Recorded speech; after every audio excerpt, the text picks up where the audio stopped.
Hello everyone, मैं doctor साक्षी तिवारी। आज हम बात करेंगे प्रेगनेंसी के दौरान कुछ इम्पॉर्टेंट सोनोग्राफी की, जो कि बहुत ही ज़रूरी होता है। वो आपको कब कब कराना होता है और उसका क्या रोल होता है। तो सबसे पहले आपको प्रेगनेंसी के दौरान अपना रूटीन चेकअप और फॉलोअप टाइमली फॉलो करते रहना चाहिए। कई बार जो पेशेंट होती हैं या उनके साथ में जो लोग होते हैं वो ये सोचते हैं कि रिपीटेड सोनोग्राफी कराने से माँ और बच्चे दोनों को हार्म हो सकता है। तो ऐसा बिल्कुल नहीं है।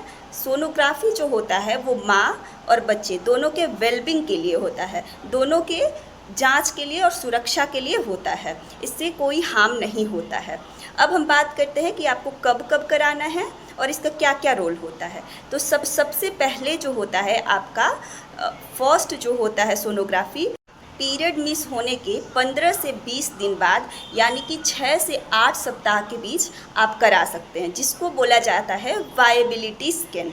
इससे जो है बच्चे का आपको हार्ट बीट पता चलता है, बच्चे का पोजीशन पता चलता है, बच्चा आपका बच्चेदानी के अंदर है या ट्यूब में है, आपका प्रेगनेंसी जो है इंट्रायूट्राइन है या इक्टोपिक है, ये क्लियर होता है।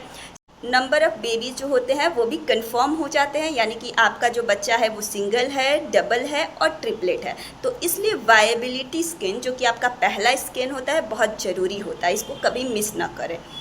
जो दूसरा यूएसजी होता है, जिसको हम लोग बोलते हैं लेवल 1 स्कैन, ये होता है NT-NB स्कैन, नकल ट्रांसलूसेंसी एंड नकल बोन।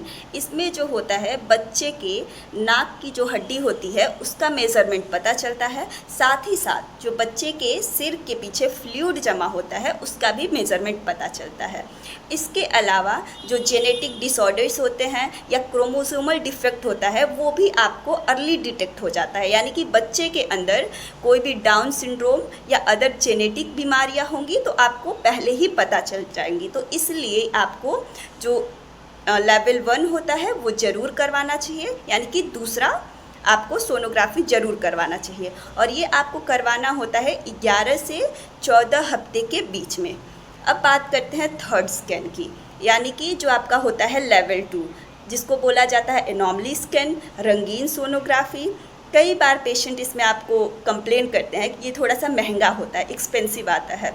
तो ये जो होता है रंगीन सोनोग्राफी, ये बहुत ज़रूरी होता है।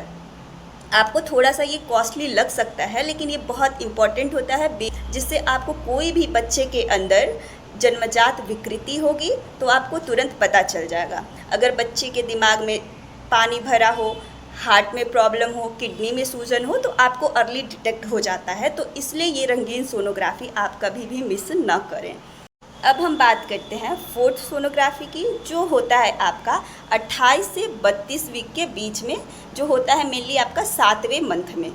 इससे आपको जो बेबी होता है उसका पोजीशन पता चलता है, यानी बच्चा आपका सीधा है, उल्टा है या ऐसे ट्रांसवर्स पोजीशन में है। साथ ही साथ प्लासेंटा का पोजीशन कंफर्म होता है कि जो आपका प्लासेंटा है वो नीचे की तरफ है या अपर लाइंग है। इसके अलावा एमनियोटिक फ्लूइड, जो कि प्रेगनेंसी में बहुत ही ज़रूरी होता है। अगर आप नॉर्मल डिलीवरी करवाना चाहते हैं तो एडिक्वेट अमाउंट में आपका लिक्वर होना बहुत ज़रूरी होता है, क्योंकि अगर आपके अंदर एमनियोटिक फ्लूइड प्रॉपर मात्रा में रहेगा तो नॉर्मल डिलीवरी में बहुत आसानी होता है। अदरवाइज़ आपका सी सेक्शन की तरफ रिस्क बढ़ने लगता है। तो इसलिए जो 7वें मंथ में सोनोग्राफी होता है वो आपको ज़रूर करवाना चाहिए, ताकि कितना आपका एमनियोटिक फ्लूइड है, प्लासेंटा का पोजीशन डिटेक्ट हो जाएगा, साथ ही साथ बच्चे का पोजीशन जो है वो आपको पता चल जाता है। इसके अलावा अगर जो बच्चा होता है उसका भी इंटरवल ग्रोथ जो होता है वो देखा जाता है कि बच्चे का ग्रोथ कैसा है, उसके गले के आसपास कोई नाड़ फंसा है कि नहीं, यानी कि जो लूप होता है, जो कॉर्ड होता है वो उसका लूप फंसा है नहीं फंसा है, सिंगल लूप है, डबल लूप है। तो ये सारी चीज़ें आपको फोर्थ जो स्कैन होता है उसमें क्लियर हो जाता है। तो इसलिए इसको आप कभी भी मिस ना करें, ज़रूर ही करवाएं। अब बात करते हैं टर्म स्कैन की। जो 5वां आपका सोनोग्राफी होता है उसको बोला जाता है टर्म स्कैन, जो आपको करवाना होता है 35 वीक के बाद, यानी कि 9वें महीने में। ये बहुत ज़रूरी होता है।